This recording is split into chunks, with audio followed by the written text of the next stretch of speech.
நீ பிரித்தெடுக்கப்பட்டவன், நீ பிரித்தெடுக்கப்பட்டவள். கர்த்தர் உன்னை வேறு பிரித்து விட்டார். கர்த்தர் உன்னை இரத்தத்துக்கு கிரயமாய் கொண்டு விட்டார்.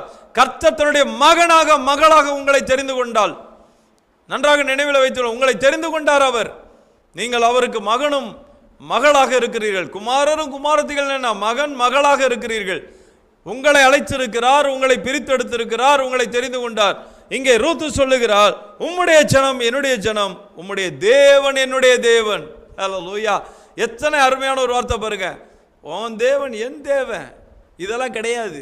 அதை நான் விட்டுட்டு தான் நான் வாரேங்கிறேன். அது எனக்கு வேண்டாம், எனக்கு பிடிக்கல, அப்படிதான் சொல்றா. எனக்கு பிடிக்கல, உங்க தேவன் தான் என் தேவன்.